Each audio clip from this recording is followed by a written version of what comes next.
कानून की मर गई सुनैना, मर गई सुनैना। खा रहे हमको, डेयरी फार्म, इन्हें बचा लो, इन्हें बचा लो।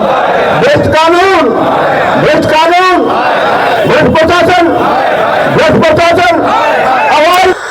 पशु प्रेमी एक एनजीओ द्वारा दिल्ली सरकार में 2022 को एक याचिका दर्ज की गई कि गाजीपुर और भलसवा डेयरियों में जो पशुपालन किया जा रहा है उनमें पशुओं को बहुत ही क्रूरता के साथ रखा जाता है, यहाँ तक कि उनके दूध को निकालने के लिए इंजेक्शन ऑक्सीटोक्सिन का इस्तेमाल किया जाता है। साथ ही साथ वे कम स्थान पर अधिक संख्या में भैंसों को और गायों को भर देते हैं, जिससे उनका जीवन दूभर हो जाता है और वे ऐसी गंदे स्थान पर भी रहने के लिए मजबूर हैं जिनमें शायद ही कोई रहना पसंद करेगा, जबकि उसके लिए दिशा निर्देश पहले ही दिए जा चुके हैं कि उनको बहुत अच्छी तरह से पाला जाएगा।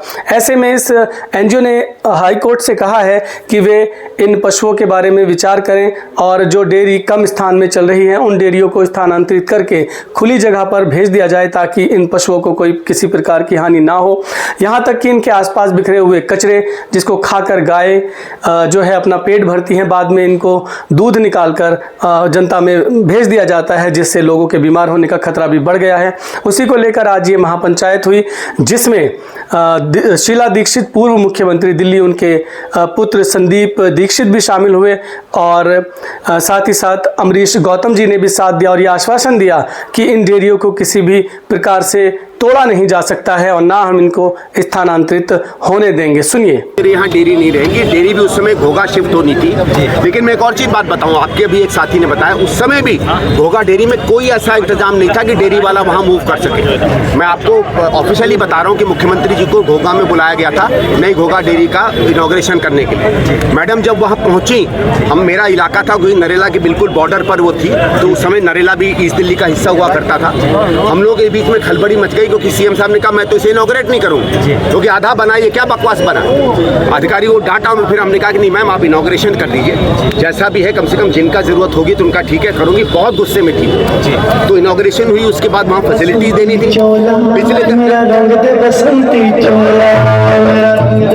पिछले 10-15 साल में एमसीडी ने उस डेयरी का क्या किया ये सवाल खड़ा होता है, डीडीए ने उस डेयरी का क्या किया ये सवाल खड़ा होता है, एलडी साहब के ऑफिस उसको क्यों नहीं देख रहे थे, मुख्यमंत्री के ऑफिस उसे क्यों नहीं देख रहे थे। सबको मालूम था कि कुछ डेयरीज को शिफ्ट करना है, ये भी मालूम था कि इन डेयरीज पर एक सवाल खड़ा हुआ है, तो क्यों नहीं इन पर ध्यान दिया गया। भाई 12-15 साल आम इंसान को एक बार जब सरकार से रिलीफ मिल जाती है वो सोचता है कि मेरी समस्या पूरी हो गई है, मेरे विधायक हैं, मेरे सांसद हैं, मेरी सरकारें हैं, मेरे अधिकारी हैं, वो संरक्षण करेंगे मेरा। जरूरी थोड़ी है कि इंसान रोज देखता रहे, सडनली बीच में कोई चीज आ जाती है, कोई केस करता है क्रूअल्टी पर आ जाती है लोगों के घर पर, ये क्या अराजकता फैल गई है भाई। जैसे कि बताया जा रहा है यहाँ के लोग हाउस टैक्स भी दे रहे हैं, फीवर भी यहाँ वो भी है। भाई साहब मैं आपको बता रहा हूँ ना कि कानूनी तरीके से उस समय हमने ये देखा कि इसको रेजिडेंशियल डिक्लेयर हुआ। और आप क्या मार्केट्स हैं है कि नहीं दिल्ली में मार्केट्स के ऊपर लोग रहते हैं कि नहीं रहते हैं। आपका एक उदाहरण देता हूँ, मुख्यमंत्री जी के कॉन्स्टिट्यूंसी में दिल्ली की बड़ी प्रसिद्ध मार्केट है खान मार्केट। खान मार्केट के ऊपर रेजिडेंशियल हुआ करता था, वहाँ लोगों ने दुकानें चालू की, एनडीएमसी ने बंद किया, तो लोगों ने कहा नहीं भाई आज रूप बदल गया है दिल्ली का, अगर लोग अपनी दुकान पे नहीं रहना चाहते हैं, 4 पैसे कमाना चाहते हैं तो नीचे दुकानें ऊपर दुकान क्यों नहीं होनी चाहिए। तो मानवीय नजरिया रख के वहाँ अलाउ किया गया। मेरा ये कि मानवीय नजरिया रख के अगर शहर नहीं चलेंगे तो शहर कानून के लिए नहीं चलते हैं, कानून इंसानों के लिए चलता है और इंसानों की रक्षा के लिए, संरक्षण के लिए, उसकी जिंदगी के लिए चलता है। और उसकी जिंदगी में 2 सबसे बड़ी चीजें होती हैं, उसका घर और उसका व्यवसाय। और आप दे तो सकते नहीं है, तोड़ने कहाँ से पहुंच गए भैया आप कह रहे हैं कि इसके लिए वैकल्पिक कहाँ देंगे भाई, कहाँ देंगे। यहाँ से 80-100 किलोमीटर 200 किलोमीटर दूर, कल को मैं कहता हूँ कि दिल्ली का हाई कोर्ट अब कर दे 300 किलोमीटर दूर, आप मानेंगे। मैं सम्मान करता हूँ जजों का, मैं एक उदाहरण दे रहा हूँ। मैं कह रहा हूँ दिल्ली में, नई दिल्ली में बड़ा ट्रैफिक हो रहा है, हटाओ सारी सरकार, राजा चली जाए वहाँ, हिसार चली जाए, अम्बाला चली जाए, क्यों नहीं जाते भाई, क्योंकि हर का एक जगह होती है। और क्या जो गरीब है या जो बेचारा पिछले 60-70 साल से चुपचाप अपनी जिंदगी बसर कर रहा है, क्या उसको अपने आशियानों का अधिकार नहीं है। और ये तो सरकार की अलॉटेड जमीन है भाई, कौन अधिकृत है क्या। मैं एक और बात आपको बताता हूँ, हमारे यहाँ मास्टर प्लान में हमारे यहाँ स्लम्स हैं, ठीक है, उसमें दिल्ली का गरीब आदमी बसता है, उस बेचारे को कोई जगह नहीं मिलती है, वो अपना छोटा मोटा एक घर बनाता है, पर क्योंकि उसमें वोट है, जब भी स्लम हटता है सारे लोग पहुंच जाते हैं, स्लम के संरक्षण के लिए पहुंच जाते हैं। वो तो अनाधिकृत जमीन है, वो तो अधिकृत भी नहीं है और उसको होना चाहिए, मैं ये नहीं कह रहा हूँ, बिल्कुल उसको सम्मान मिलना चाहिए। तो जो बिल्कुल अनाधिकृत है उसका भी सम्मान करते हुए, उसके भी मानवीयता देखते हुए, उसकी भी जिंदगी देखते हुए अगर हमारी पूरी चुनी हुई सरकारें उनके लिए जमीन पर उतर आती हैं, तो इन लोगों की क्या गलती है भाई? इनको तो जमीनें सरकार ने दी हैं और ये तो सेवा आपकी हमारी कर रहे हैं। दूध कौन पीता है? टाटा बिरला थोड़ी पीते हैं, आमजन पीता है भाई। इनका दूध कहाँ जाता है? इनके दूध से कोई बड़ी बड़ी क्या अग्रवाल स्वीट हाउस या टेंट हाउस खुले हुए हैं? ये तो अपना दूध बेचते हैं बेचारे लोग, उससे वो करते हैं। तो मेरे हिसाब से तो ये ऐसी समस्या है जिसमें अधिकारियों को और चुने हुए प्रतिनिधियों को इनके साथ खड़ा हुआ दिखना चाहिए था। आज कोर्ट में अगर किसी को लड़ाई लड़नी चाहिए थी तो सरकार को लड़नी चाहिए थी। जब दिल्ली में CNG बसों में बसें बंद हो रही थी तो बस के लोग लड़ाई लड़ रहे थे या दिल्ली सरकार लड़ाई लड़ रही थी? दिल्ली सरकार लड़ाई लड़ रही थी। जब सीलिंग हुआ था और दुकानें बंद हो रही थी तो फ्रंट में दिल्ली सरकार, भारत सरकार खड़ी थी या दुकानदार खड़े थे? हम लोग खड़े थे भाई, चुने हुए प्रतिनिधि खड़े थे, अमरीश जी खड़े थे, मैं खड़े थे, मुख्यमंत्री हमारे खड़ी थी, हमारे वो जयपाल रेड्डी जी मंत्री थे वो खड़े थे सामने। हमें चुना इसलिए जाता है कि दुख दर्द में और जब अन्याय हो तो हम वहाँ जाके खड़े हों और यथासंभव कोशिश करें। कभी हो सकता है 80% लड़ाई जीतेंगे, कभी 50% जीतेंगे, कभी 60% जीतेंगे, कभी समय निकाल कर हम आगे कोई सहूलियत ले लेंगे, लेकिन अगर आप घर बैठकर सिर्फ एक दूसरे पर उंगली उठाते रहेंगे तो मरेगी केवल जनता। लगभग 50,000 लोगों का आशियाना बचाने के लिए आप क्या कुछ कदम उठाने वाले? देखिए साहब, मैं तो, मेरे पास तो कोई अधिकार नहीं है जी। मेरे एक मित्र हैं, बड़े अच्छे लॉयर हैं, मैंने उनसे आग्रह किया है कि भैया आप इनकी मदद करिए और मैं उनका सम्मान भी करता हूँ, उनका नहीं, मैं पूरी तरीके से इनकी मदद करूँगा क्योंकि अभी अगले 2-3 दिन में कानूनी कार्रवाई है। दूसरा, मैंने संतराम जी से और बाकी जो हमारे यहाँ नेता हैं उनसे कहा है कि आप तय कर लीजिए हमें किसके पास चलना है, दिल्ली सरकार में चलना है, मुख्यमंत्री जी के पास चलना है, LG साहब के पास चलना है, दिल्ली में चलना है, आप चलिए। आपको ज़रूरत पड़े मैं भी साथ चलूँगा, आपको ठीक है ज़रूरत मेरी डेलीगेशन में नहीं है, हम और सड़कों पे आपके साथ रहें तो हम करने को तैयार हैं। हम लोग तो इनके आदेश के लिए हैं, हमारे पास कोई अधिकार नहीं है, हम कोई विधायक सांसद नहीं हैं, लेकिन जो भी हमसे बन पड़ता। और दूसरा, हमारे अंदर में कम से कम 2005-6 की स्मृतियाँ तो हैं। LG साहब के सामने, अधिकारियों के सामने अगर आप हमें बिठाएंगे तो हम बता तो सकते हैं कि हमारे सामने तब क्या हुआ था, और अगर हम बताएंगे कि हमारे सामने क्या होता तो वो विवश होंगे अपनी फाइलों को देखने के लिए, और अगर फाइलें देखेंगे तो इन लोगों की पहले ही जीत हो जाएगी, फिर कोर्ट में जाने की जरूरत नहीं पड़ेगी। जो लोग भयभीत हुए पड़े, इसका जिम्मेदार कौन हो सकता है? भ्रष्ट NGO सब है साहब। आपने कहा कि एक NGO ने केस किया था, वो उनका तो है ही, मुझे तो पता ही नहीं उनका क्या मंशा है क्या नहीं है, मैं तो कुछ नहीं जानता हूँ। लेकिन मेरा ये है कि अगर आपको जानवरों के प्रति इतना प्रेम और प्यार है, ठीक है, और मैं कोई आक्षेप नहीं उठा रहा हूँ, तो आप दिल्ली सड़कों पे जानवरों की हालत देखिए। गौ माता, हम तो उसको माता मानते हैं, उसकी हालत देखिए। जो बेचारा घर भैंस छूट जाती है, बछड़े छूट जाते हैं, उनकी हालत देखिए। जो बैल के बेचारे बछड़े घूमते हैं उनकी हालत देखिए। जो कुत्ते हमारे घूमते रहते हैं उनकी हालत देखिए। गलती से कोई बाहर से अगर जानवर आता है उसकी हालत देखिए।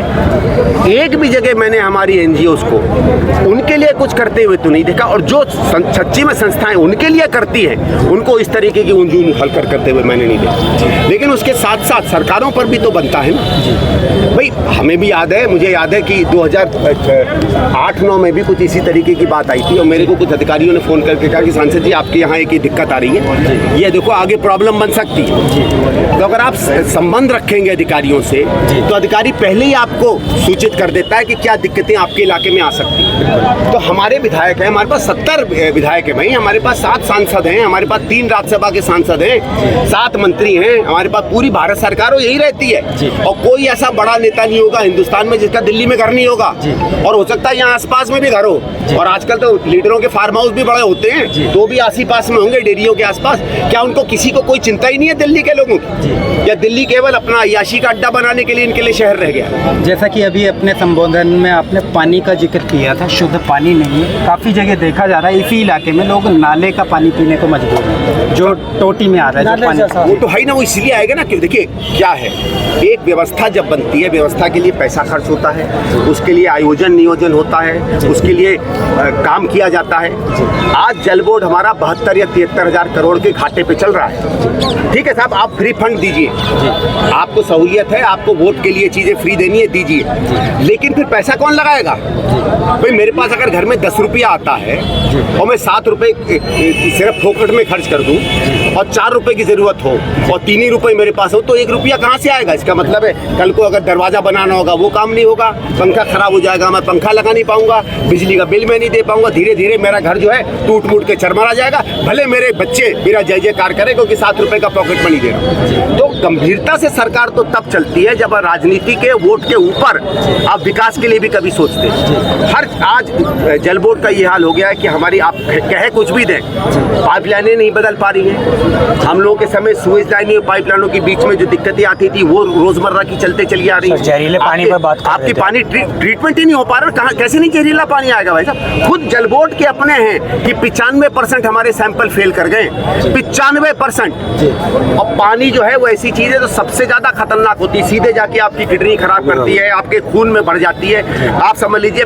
पैर से लेके सर तक अगर कोई चीज घूमती है तो पानी घूमता है। हवा फिर भी हम कंट्रोल कर सकते हैं, दूध थोड़ा खराब हो, खाना थोड़ा खराब हो, फिर भी आदमी दवाई से कर सकता है। अगर पानी खराब होगा तो हमारी तो जिंदगी दूभर हो जाएगी ना। लेकिन उसकी कभी कोई चिंता देखी है? कभी कोई चिंता नहीं देखी। वो तो अच्छा है कि पराली नहीं दिख गई इनको पानी में, नहीं तो पानी गंदगी होने के लिए भी पंजाब की पराली पर दोष डाल देते, क्योंकि हमारे यहाँ तो आदत पड़ गई ना किसी पे उंगली उठा दो। क्योंकि लोगों, मैं आग्रह भी करता हूँ जनता को, लोगों को, हमारे समय में मुझे याद है जरा से कभी 2 घंटे पानी कम हो जाता था या कहाँ सैंपल खराब हो जाता था, आफत हो जाती थी मेरी। मुझे एक बार याद है कहाँ अल्लाह कॉलोनी कहाँ हम लोग गए थे, याद है अपनी जी, मुल्ला कॉलोनी, लोग हमारे ऊपर पड़ गए थे, बोतलें हिला रहे थे कि ये देखो हाल है पानी का, और उनका अधिकार है। और जब उन्होंने वो पानी दिखाया तो आगे से मेरे साथ जल बोर्ड के अधिकारी करे थे, मैंने कहा ये क्या है? कहने का साहब मुझे 4 दिन का टाइम दीजिए। 4 दिन का टाइम दिया, मुझे याद है 2 दिन में मुझे बुलाया, टोटी खोली, उसी में से साफ पानी आ रहा था। तो ऐसा नहीं कि अधिकारी काम नहीं करेगा, पर अगर आप अधिकारी से काम करवाएंगे तो अधिकारी काम करेगा। अभी आप परेशान लोगों को किस तरह से भरोसा देना चाहेंगे? देखिए, हम तो ये कह सकते हैं कि ये कभी कानूनी लड़ाई है। कुछ हमने अपने मित्रों से भी कहा है कि उस कानूनी लड़ाई में इनकी मदद लड़िए। सबसे पहले आप कानूनी लड़ाई लड़िए, लेकिन रास्ता तभी खुलेगा जब सरकार जो कानूनों में अगर जरूरत बदलाव होगा वो करेगी, और उसके लिए तो सरकार पर हम लोग प्रभाव भी डाल सकते हैं। कोर्ट ने सरकार कैसे सुनेगी मैं नहीं जानता। कोर्ट ने ये जजमेंट दिया अपने बात में कहते हुए कि हमने जो ना तो कॉलोनी हटाने का आदेश दिया है ना इनको खत्म करने का आदेश दिया, हमने केवल पशुओं को हटाने का आदेश दिया है। तो कहीं आपको लगता नहीं कि कोर्ट ने जो है गेंद सरकार के पाले में डाल दी है? देखिए, मैंने पूरी जजमेंट के उसमें कई पहलू है, लेकिन ये वाला जो पहलू अगर ये है तो सीधी बात है, जब अगर सरकार ने को कहा गया कि केवल पशु हटाइए, तो कई डेयरियों में पशु नहीं है, और अगर पशु हैं तो मुझे बहुत से लोग डेयरी वाले कहते हैं कि हम तैयार हैं पशु हटाने के लिए। आप समय दीजिए, समय से हट जाएंगे। एकदम थोड़ी कोई चीज़ हट जाती है भाई, आप समय दे दीजिए, वो हटा देंगे उसको। और लेकिन उसमें सरकार को भी इंतजाम करना चाहिए। देखिए साहब, मुझे ये याद है कि जब एनिमल प्रोटेक्शन एक्ट आया था, जिसके अंदर सपेरों का या ये बंदर रखने वालों का या भालू रखने वालों की आजीविका ऊपर प्रहार पड़ा था, उनको में सरकार का ये कानून में है कि सरकार पहले उनको वैकल्पिक आजीवन देगी, ऐसे नहीं उनको हटा देगी। अब तो वो चल रहा है, जंगल राज चल रहा है, किसी को भी हटा दो, अरे आप वैकल्पिक कुछ तो दो। और जिस आदमी ने पूरी जिंदगी केवल गाय का पालन किया, वो क्या सीख लेगा 40 की उम्र में भाई, 50 की उम्र में IIT चला जाएगा, वो प्लम्बर बनेगा, इलेक्ट्रिशियन बनेगा 50 की उम्र में, क्या करेगा वो?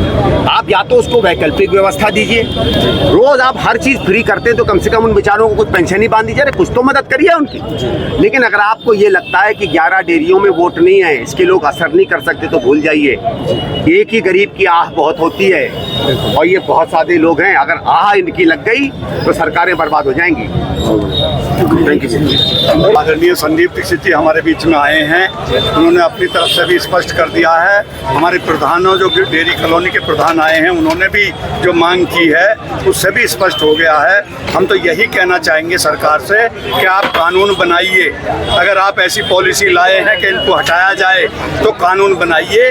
उनको बेरोजगारी से कैसे मुक्त करोगे, उनको रोजगार कैसे दोगे, उनके घर कैसे बचेंगे, ये आपको कानून लाना है। तो क्या लगता है इनको उन पसीने की कमाई से लोगों ने घर बनाए हैं, उनके बाल बच्चे इन मकानों में रह रहे हैं, डेयरी रह रही थी, डेयरी आप बंद कर दिए हैं। आप उनको कोई वैकल्पिक व्यवस्था कीजिए, जैसा संदीप दीक्षित जी ने कहा, उनको आप कोई ना कोई रोजगार के साधन दीजिए। किस तरह से उनको मदद करोगे?